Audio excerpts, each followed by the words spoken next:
बिहार के विकास के लिए आपने कोई ब्लूप्रिंट तैयार किया है? बिल्कुल, ब्लूप्रिंट जो है मैंने, ये जो पूरी व्यवस्था है, ये ऐसा नहीं है कि मैं ब्लूप्रिंट बना के आया, मैं पार्टी बना कर आया, मैं बता रहा हूं कि मैं वो नेता हूं। ये सब चीज इस पदयात्रा के से ही निकलना है। पदयात्रा के जो 3 उद्देश्य हैं, पहला उद्देश्य है कि पहले सामूहिक तौर पर बिहार के लोग ये माने, समझे, चिंतन करें कि नहीं, हम अब राजनीतिक बंधुआ मजदूरी नहीं करेंगे, ना जात के नाम पे, ना धर्म के नाम पर, ना लालू के डर से, ना भाजपा के डर से, हम अपने बच्चों के लिए वोट करेंगे। दूसरा प्रयास है कि अगर ये सब लोग तैयार हैं तो भैया विकल्प, एक नया बढ़िया विकल्प बनाया जाए, ताकि सब लोग मिलकर एक नया दल बनाए। प्रशांत किशोर न बनाए, बिहार के लोग बनाए, प्रशांत किशोर उसमें मदद कर रहे हैं। और तीसरा पदयात्रा का क्या उद्देश्य है कि बिहार के हर पंचायत का अलग अलग अगले 10 वर्ष की योजना बनाई जाए। उस पंचायत का, जब हम लोग पदयात्रा कर रहे हैं तो हम तो चलते हैं 10 दिन हम रुकते हैं, पंचायत वाइज पूरे 8,500 पंचायत का। मैं 16 महीने में सिर्फ मैं 12 जिलों में गया हूं। इतना समय क्यों लगता है? इतना समय इसलिए लगता है कि जितने दिन मैं चलता हूं, करीब करीब उतने ही दिन मैं जिले में रहता हूं। हर मेरे साथ जो सैकड़ों लोग काम कर रहे हैं, हर पंचायत की स्थिति का अध्ययन कराते हैं, फिर हम लोग उसको बैठकर उसका चिंतन करते हैं। और जो सैकड़ों विशेषज्ञ देश दुनिया से जिसको मैंने जोड़ा है इस परिकल्पना में, उनकी मदद से योजना बनाते हैं कि अगर कल मौका मिल जाए तो इस पंचायत को अगले 10 वर्ष में कैसे विकसित किया जाएगा।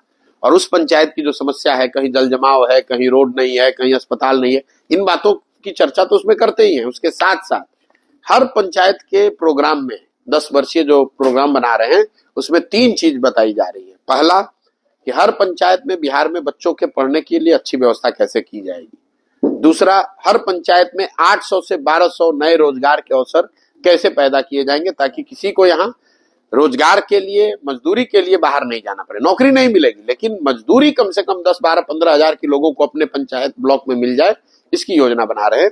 और तीसरा, खेती को यहाँ खाने वाली खेती से कमाने वाली खेती कैसे बनाया जाए। जैसे गांव देहात में हम लोग, आप बिहार में सुनते होंगे, लोग कहते हैं भैया गांव में आए हैं, अभी खेती का रोपनी का समय है, इसके बाद कमाने के लिए लुधियाना जाएंगे।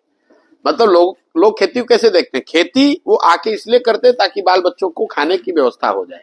कमाने के लिए वो मजदूरी करने जाते हैं।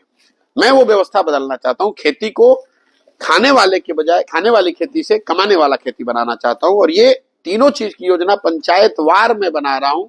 और जब ये दल जब भी बनेगा पदयात्रा खत्म होने के बाद, तो चुनाव के नजरिए से नहीं, ये सारे 8,500 पंचायतों का योजना पहले जारी करूंगा, ताकि आप बिहार की जनता ये देख पाए कि उनके पंचायत के विकास के लिए जन स्वराज की योजना क्या है। देखने समझने के बाद उसको ठीक लगे तो फिर वो वोट करे, उनके साथ जुड़े। 2025 में आप असेंबली में जाएंगे इलेक्शन में एज ए पॉलिटिकल पार्टी? मैं 2024, 2025, 26 नहीं देख रहा हूँ। इस पदयात्रा का कोई समय, दिन, किलोमीटर नियत नहीं है। इसमें एक चीज फिक्स है कि हमें पूरे बिहार में जाना है।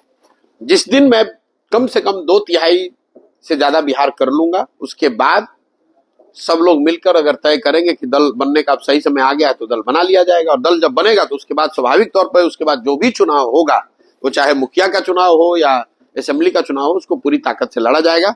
अभी तक का जो शेड्यूल है, मैंने आधा बिहार पूरा किया। करीब करीब 120 विधानसभा हम लोग पैदल चल चुके। 120 करने में और साल भर, 1.5 साल का समय लग सकता है।